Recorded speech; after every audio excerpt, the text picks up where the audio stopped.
মানুষের জীবন পুরোটাই কাজের মধ্য দিয়ে যায়। তুমি মুসলিম হয়ে বাঁচো অথবা কাফির হয়ে বাঁচো, তোমাকে কাজ করতেই হবে।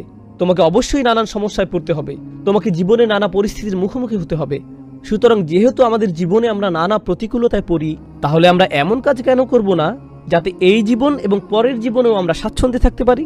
এখানে কষ্ট করে এখানে ভোগ করার চেয়ে উভয় জীবনেই যাতে আমরা ভালো থাকতে পারি। আপনি কেন মৃত্যুর পরের জীবন নিয়ে ভাববেন? আল্লাহ বলেন, লাকাদ খলাকনাল ইনসানা ফি আহসানি তাকওয়িম। কয়েকটি সূরা পরেই আল্লাহ বলছেন, অবশ্যই আমি মানুষকে সৃষ্টি করেছি সর্বোত্তম গঠনে। আমাদেরকে সফলতার জন্যই বানানো হয়েছে, কিন্তু দুর্ভাগ্যবশত আমরা সফল হতে পারছি না। এই সূরাতে এর কারণ উল্লেখ করা হয়েছে, আর তা হলো ইন্নাল ইনসানা লাফি খুসর। সকল জাতির শ্রেষ্ঠ হওয়া সত্ত্বেও বেশিরভাগ মানুষই তার শ্রেষ্ঠত্ব ধরে রাখতে পারে না। আল্লাহ তাআলা কোরআনে বিভিন্ন জায়গায় মানুষের অবস্থা বোঝাতে ইন্নাল ইনসান এই বাক্যাংশ ব্যবহার করেছেন। কোরআনে ইন্নাল ইনসান শুধু এখানেই ব্যবহৃত হয়নি, মানুষের ব্যাপারে এই সম্বোধন অনেক জায়গাতেই করা হয়েছে। ইন্নাল ইনসান এটা দিয়ে কি বোঝানো হয়েছে? মানব জাতি সন্দেহাতীতভাবে, এরপর অন্য কিছু একটা। আল্লাহ এরপর কিছু বলেছেন, কোনো একটা অবস্থার কথা বলেছেন। আমরা কোরআনে বেশ কয়েকটি জায়গায় আল ইনসানুল কাফুরুম মুবিন এটা পেয়েছি। নিঃসন্দেহে মানুষ সুস্পষ্ট ও পরিষ্কারভাবে অকৃতজ্ঞ এবং তার রবের প্রতি চূড়ান্তভাবে অবাধ্য। আমরা আরও পেয়েছি ইন্নাল ইনসানা খুলিকা হালুআ ইযা মাসসাহুশ শাররু জাজুআ ওয়া ইযা মাসসাহুল খায়রু মানুআ ইল্লাল মুসাল্লিন। মানব জাতিকে দুর্বল করে সৃষ্টি করা হয়েছে, খুবই ভগ্ন। সামান্য ভালো কিছু হলেই সে আনন্দে উচ্ছ্বাসিত হয়ে পড়ে, সামান্য খারাপ কিছু হলেই সে সব আশা হারিয়ে ফেলে।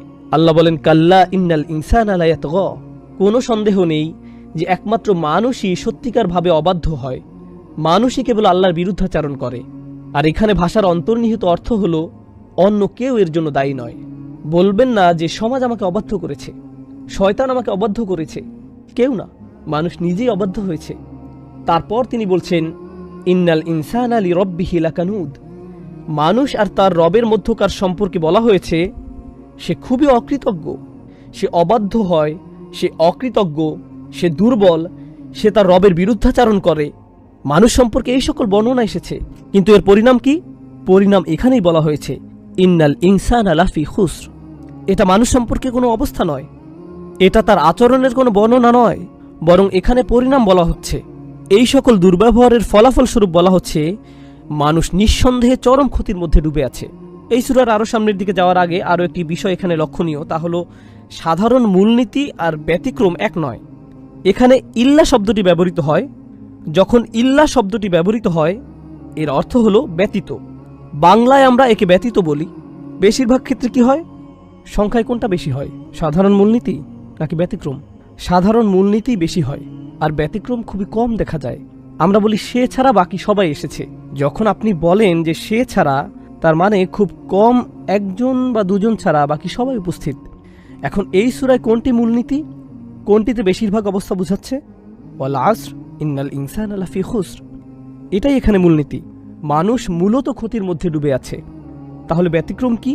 তারা ছাড়া, ইল্লাল্লাযীনা আমানু ওয়া আমিলুস সলিহাতি ওয়া তাওয়াসাউ বিল হাক্কি ওয়া তাওয়াসাউ বিস সবর। যারা ঈমান আনে, সৎ কাজ করে ইত্যাদি। এসব ব্যতিক্রম উল্লেখ করার মাধ্যমে আমরা বুঝতে পারি এখানে অনেক মানুষের কথা বলা হচ্ছে না, এখানে খুব কম মানুষের কথা বলা হচ্ছে। মানুষের মধ্যে বেশিরভাগ ক্ষতির মধ্যে ডুবে আছে, এটাই হলো মূলনীতি। আর ব্যতিক্রম থাকবে খুব কম। আল্লাহ তাআলা আমাদের সেই ব্যতিক্রমদের অন্তর্ভুক্ত করুন। তাহলে আমরা জানলাম যে সূরা ৩ হচ্ছে তাফসীর ভঙ্গিতে বর্ণিত, আর এই সূরাটি হচ্ছে ইনজার অর্থাৎ সুসংবাদ বনাম সতর্কবাণী। আর এটি খুবই গুরুত্বপূর্ণ বিষয়। আরও একটি খুবই গুরুত্বপূর্ণ বিষয় হচ্ছে সূরা ৩-এ আজরের বর্ণনা এসেছে, ইল্লাল্লাযীনা আমানু ওয়া আমিলুস সলিহাতি ফালাহুম আজর আজরু গায়রু মামনুন। এই সূরায় কোনো আজর নেই। আজর মানে হলো পুরস্কার।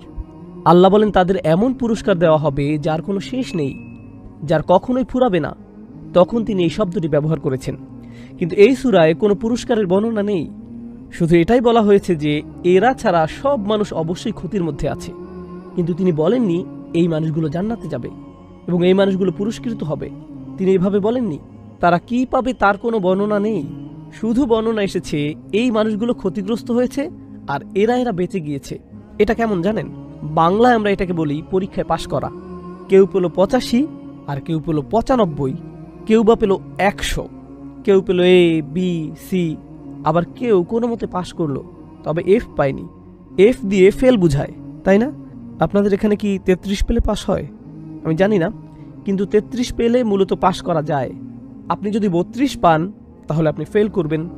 এখন আপনি যদি 30 পান কিংবা 25, 0 বা 10, তাহলে আপনি কোন গ্রেড পাবেন? এফ। এই সবই ফেল।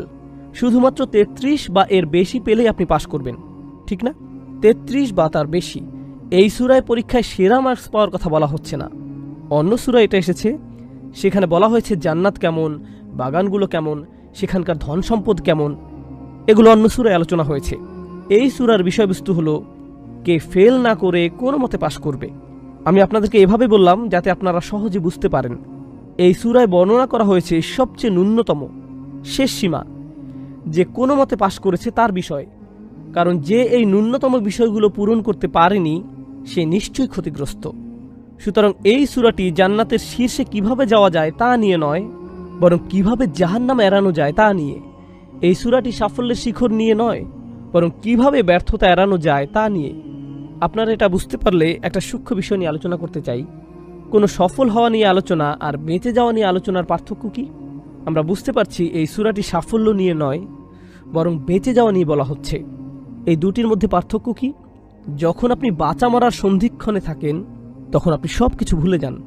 আপনি যদি ডুবে যান, আপনি যদি আগুন লাগা কোনো বিল্ডিংয়ে থাকেন, আপনি যদি কোনো বিপদের মুখোমুখি হন, যদি আপনার বেঁচে থাকাই সংকটে পড়ে যায়, আপনি সব কিছু ভুলে যান। যখন আপনার বেঁচে থাকাটাই সন্দেহে পড়ে যায়, তখন আপনি বড় সাফল্য নিয়ে কথা বলেন না, তখন আপনি অর্জন করা নিয়ে কথা বলেন না। আপনি হয়তো কোনো অফিসে চাকরি করেন, আপনি যদি আপনার বসের সাথে প্রমোশন নিয়ে আলাপ করেন, তাহলে সেটা কিসের আলাপ? সাফল্য। কিন্তু আপনি ধরুন একটা আগুনের মধ্যে আছেন, আপনি কি তখন বলেন যে আমি আগে প্রমোশন নিয়ে আলাপ করে নেই, আমি আগে ওটার সমাধান করি? এরকম কি কখনো হয়? হয় না। কারণ আপনি সাফল্য নিয়ে আলোচনা করেন না যতক্ষণ পর্যন্ত আপনার বেঁচে থাকা সুনিশ্চিত হয়। বুঝতে পারছেন? সুতরাং জান্নাতের শীর্ষে যাওয়া বা বড় সাফল্য নিয়ে আলোচনা করার আগে আমাদের নিশ্চিত করতে হবে যে আমরা ঠিক আছি, অন্তত পক্ষে আমরা বেঁচে আছি। এটাই এই সূরায় গুরুত্ব দিয়ে বলা হয়েছে। একদম ন্যূনতম শুধু বেঁচে থাকা। বেঁচে থাকা যার জন্য দুষ্কর, সে যদি বেঁচে থাকা ছাড়া অন্য কিছু নিয়ে কথা বলে, এর কোনো অর্থ হয় না। মনে করুন আপনি একটা বিল্ডিং থেকে বের হতে চান। বিল্ডিংয়ে 4টি দরজা আছে এবং এদের প্রত্যেকটিই বন্ধ।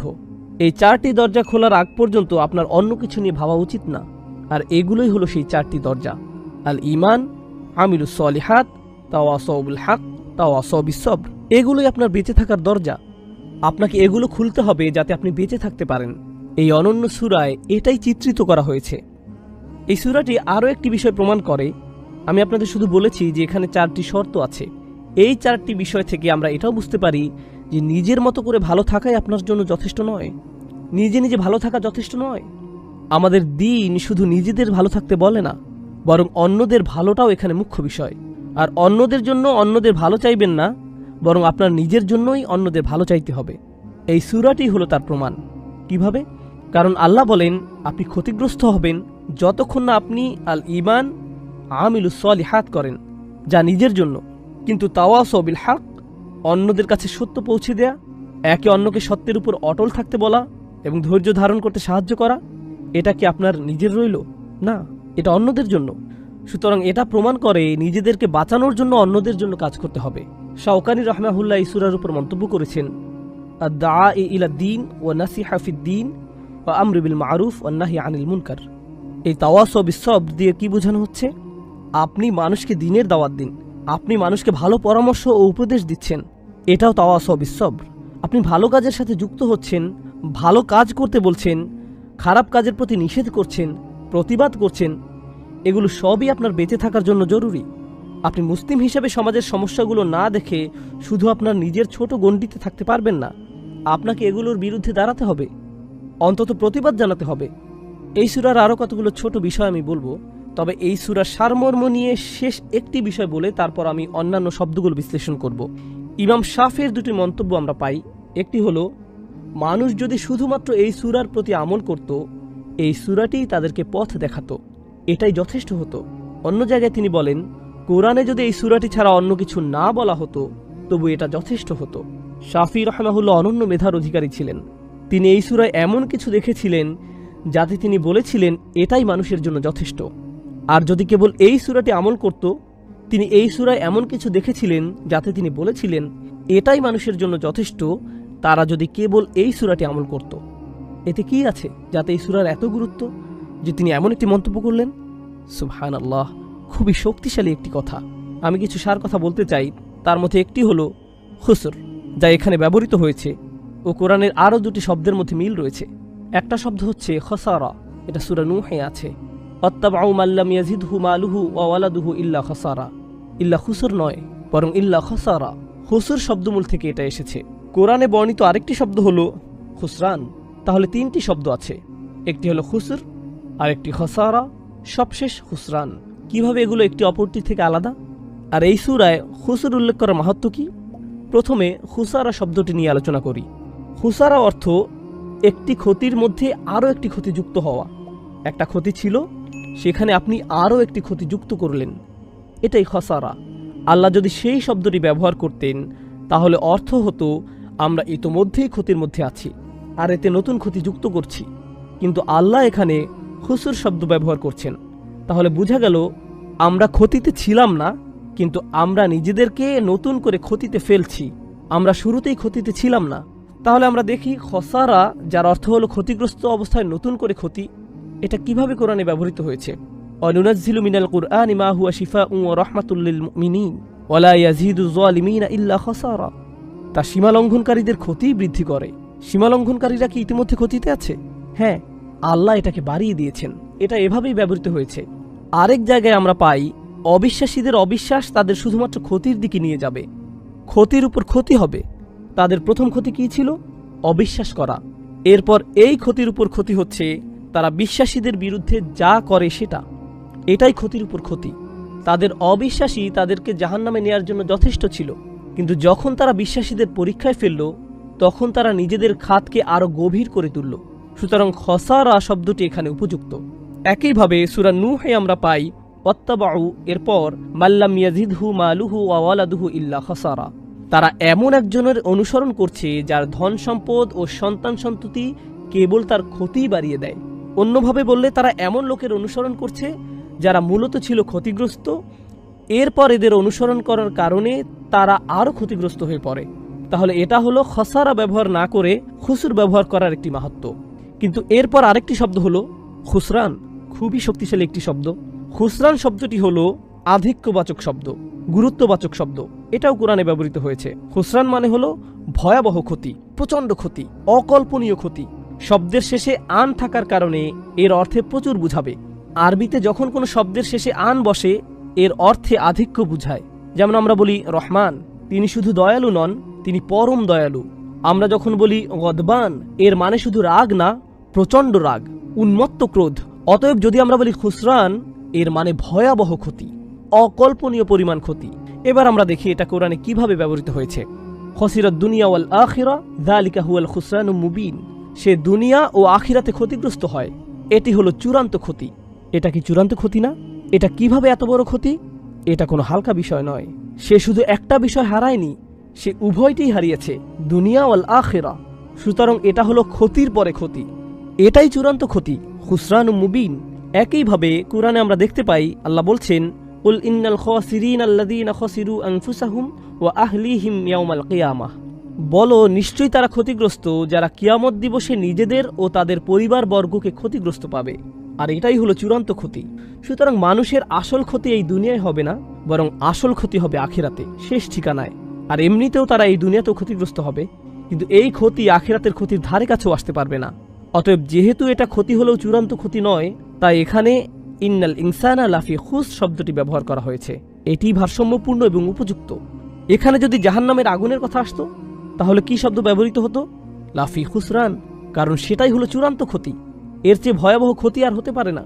সুতরাং এই তিনটি শব্দের মধ্যে এখানে সবচেয়ে উপযুক্ত শব্দের ব্যবহার করা হয়েছে। এখন আমরা ইমাম বাইহাকি রহমাহুল্লাহর কিছু মন্তব্য পড়ব। এই সূরাটি নিয়ে তিনি অসাধারণ কিছু মন্তব্য করেছেন। তিনি বলেন, যখনই দুজন সাহাবা একে অপরের সাথে দেখা করতেন তারা একে অপরকে ওয়াল আসর ইন্নাল ইনসানা লাফি খুস ইল্লাল্লাযীনা আমানু ওয়া আমিলুস সলিহাতি ওয়া তাওয়াসাউ বিল হাক্কি ওয়া তাওয়াসাউ বিস সবর এ কথা না বলে বিদায় নিতেন না। তাহলে তারা একে অপরকে এই সূরাটি পড়ে বিদায় দিতেন। কেন? কারণ তাদের মনে হয়েছিল যে এটা অন্যকে মনে করিয়ে দেওয়াটা খুবই গুরুত্বপূর্ণ। এটা এমন না যে আপনি একবার পড়বেন আর আপনার কাজ শেষ। আর এই বিষয়টি আমি আজকের সেশনে বাকি সময়টুকু আলোচনা করতে চাই। সেটা হচ্ছে কোরআনকে একাডেমিক্যালি অধ্যয়ন করা এক জিনিস, শব্দের ব্যবহার শেখা, ব্যাকরণ শেখা, অর্থ বোঝা, বিভিন্ন মুফাসসিরের বিভিন্ন কিরাত সম্পর্কে জানা, এই সব জ্ঞান।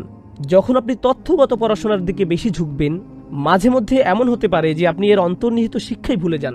দিন শেষে আল্লাহ এখানে আপনার আমার সাথে কথা বলছেন।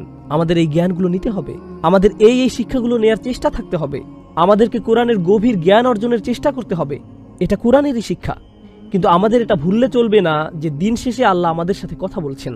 যেমন কেউ বলে যে তিনি কি তোমার সাথে কথা বলেন, তিনি কি তোমাকে উপদেশ দেন? আর আল্লাহ এখানে অন্য কাউকে নিয়ে কথা বলছেন না, বরং তিনি আমাদের নিয়ে কথা বলছেন। এখানে আপনার কথাই বলা হচ্ছে, আল্লাহ এখানে আপনার কথা বলছেন।